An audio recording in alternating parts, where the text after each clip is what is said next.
Season 1 of Modern Warfare 2 and Warzone is here, and with it comes a plethora of new content. But alongside the new, a lot of the old has changed as well. We're here to break everything you need to know about Season 1 down and what has changed in a concise 8 minutes. A lot of which we're going to talk about in this video I have not seen covered elsewhere, and that's the goal of this video, is to really cover absolutely everything. So by the end of this video, you know all that you need to. Then also at the end of this video, we will review all that has changed with the weapons in Modern Warfare 2 multiplayer, buffs, nerfs, you name it. That is time-stamped as well if you just want to skip to that part. If you're excited for Season 1, a like rating would go a super long way here at the KARNAGEclan. It would be greatly appreciated. And let's get right into it. Let's discuss the things that changed that you might not have even realized. Starting off with the camos, we have an additional 14 new camos, new base camos available through the new weaponry that has been added. Obviously, with every new weapon, we're going to get 4 new base camos, and as well as some new camos such as charcoal and ghastly green, which is almost a glow-in-the-dark looking camo. Super cool. These are new solid camos coming later on, and their unlock challenges are currently unknown. On the topic of solid camos, not all of it is sunshine and rainbows, unfortunately, and actually quite the opposite. Things got a bit darker, and quite literally. The solid camos all received a nerf, as they are no longer nearly as vibrant or clean looking. They now are a bit more war-torn and have a duller look in their color. Players across the board are widely unhappy with this, as the weapons looked like toy guns and were super clean looking. The aesthetic was just awesome, honestly. But now they're quite average looking and just not that special anymore. Additionally, the mastery camos received a buff, if you'd will, as the polyatomic camo got even prettier, which I didn't think was possible. It's more vibrant and shiny than it was prior to the update, and alongside polyatomic, Orion animation has been slightly sped up, though better. I still think it needs to be made a bit faster. Mixing and matching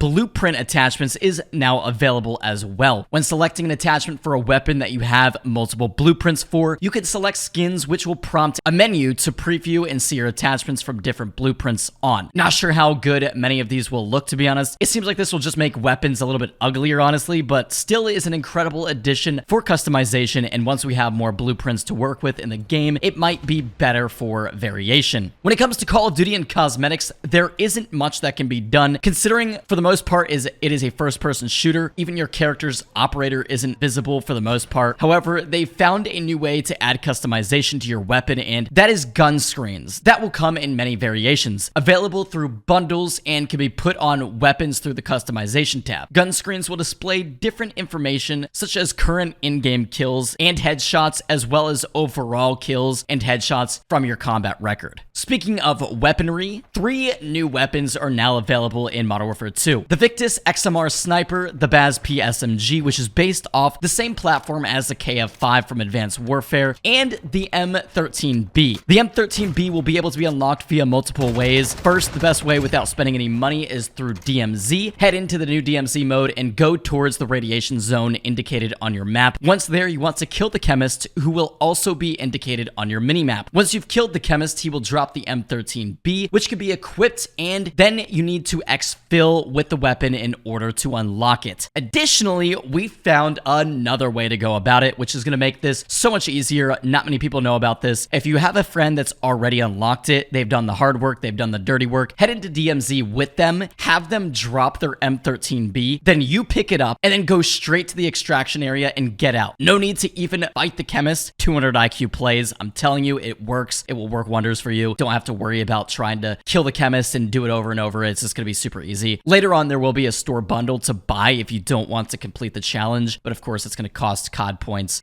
so that's probably not recommended. New operators include Zeus from the Battle Pass, and some mid-season operators include Gaz, Klaus, and 3 football-themed operators, Neymar, Messi, and Pogba. Rose is also reportedly returning to Modern Warfare 2 with a whole new look. Not sure if I like it nearly as much as Modern Warfare's iconic Rose skin, but certainly cool to see them bring back a fan favorite. New 6v6 modes are also now available. Cyber Attack has returned, and Bounty. Additionally, we have access to Hardcore. Otherwise, known as Tier 1, which is what they're calling it in Modern Warfare 2. Not sure what the need for a name change is, but Hardcore is now called Tier 1. Alongside the game modes, you can now finally rank up past level 55 and begin your Prestige journey, reaching Prestige 5 at level 250 for Season 1's maxed level. Prestige icons have returned and are also now animated, which is a really cool touch this year. I'm a big fan of this year's ranking system as it's a perfect hybrid between seasonal ranks and the traditional Prestige system, a good middle ground for people that liked either or. Finally, calling cards and challenges are now available and can be seen in-game by your enemy when you kill them and vice versa. There's tons of cool traditional challenges that really give multiplayer that grind factor again, and it's really nice to see. I'm very impressed with the calling cards. Combat records have also been added into the game. However, viewing others' stats is still not available. If you want to view them, head to Start, go to Stats, and then the Multiplayer tab to view your own stats in great detail. I'm assuming that there is going to be a DMZ and Warzone option in the future here. We also have gyro aiming settings that are now available in advanced controller options, basically allowing you to use your controller to aim in-game. Adjusting the sensitivity will change how much you need to move your controller physically. On all the axis, though it practically removes recoil from weapons, it's pretty difficult to aim with, and it's more so for the immersive experience rather than practicality. The new Battle Pass offers a ton of new pieces of content, including the weapons, some blueprints, double XP tokens, COD points, gun screens, and more. Unlocked through 100 tokens, completing the Battle Pass will grant the Zeus Operator skin, the Mortal's Bane M4 blueprint, and 300 COD points. The new system for the Battle Pass may seem complex at the start, but trust me, it is quite simple. Basically, you have a map for the Battle Pass now. Across the map, you have 21 sectors, including the final sector. Each sector completed will grant a total of 5 items, and based on which path you choose, will unlock different items quicker because you can only unlock sectors that are adjacent to sectors that you've already completed. Warzone 2.0 and DMZ are also now available, and the grind is going to be real this year. They've already added in 2 unlockable stickers for your weapons for achieving 1,000 Warzone wins and 1,000 DMZ extractions. I hope we see camos added for these attachments eventually, as stickers are a bit underwhelming. Also, for those that played Warzone 1, you've been granted 2 new Legacy Warzone knife blueprints. They're pretty freaking cool, not gonna lie. And lastly, the CDL Mosh Pit has been unfortunately delayed, but is a top priority according to Treyarch, who is in charge of developing this Mosh Pit playlist. So hopefully more details on that soon. A little bit disappointing, but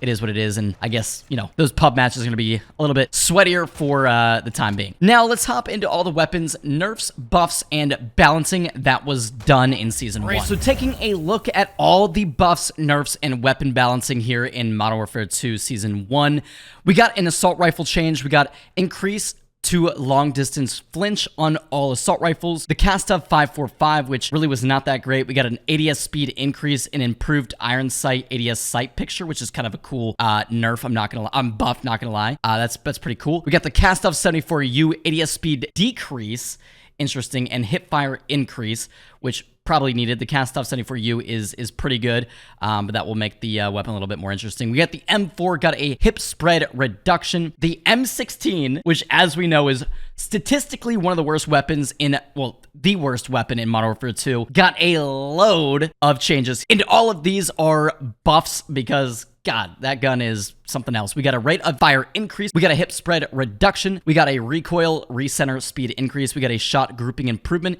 Increase ADS movement speed. That's good. It definitely needed that. Increase strafing movement speed. Semi-auto recoil reduction. And semi-auto damage reduction. So that's kind of interesting. But these are the 2 big ones. That and the ADS move speed. That is good. The STB 556 got a close range damage reduction and reduced sprint to fire speed.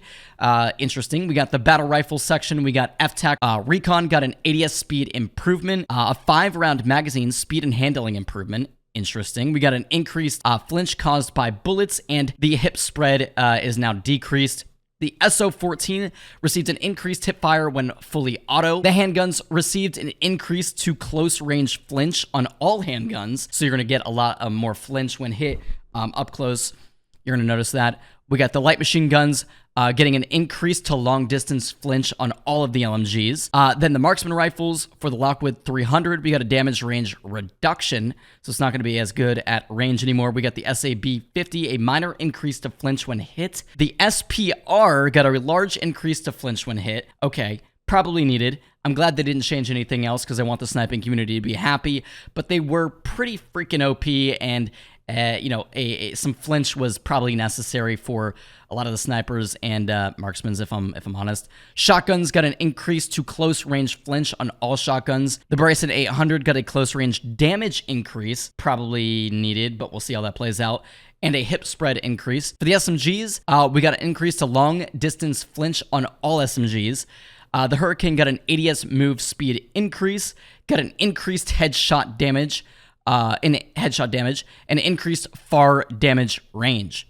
Then the mini back got a movement speed decrease, which kind of sucks because that weapon, God, it was like the Bison, and it was so good when it came to movement. And a damage range decrease, so not as good at distance. Then ADS speed decrease because, again, it was pretty fast, but kind of sucks to see. Then a hit spread increase. We got a long range of changes to the PDSW, which is basically the P90. We got a movement, damage, and ADS speed increase, then a hip spread decrease. Then for adding laser and flashlight attachments, we got those now added. So that's kind of nice to see. Those were missing. I don't know if that was on purpose. Then the Vel 46 got a damage range increase, which was probably needed. The MP7 was kind of not exactly the best when it came to distance. And then for snipers, we got the Signal. They modified some of the barrels and adjusted those. Some weapon bug fixes. They got a drop shot exploit was fixed. Some other things here within incendiary damage over time, not flinching the player. For equipment, we got the drill charge sticking to the riot shield. Now will always kill the player using the riot shield,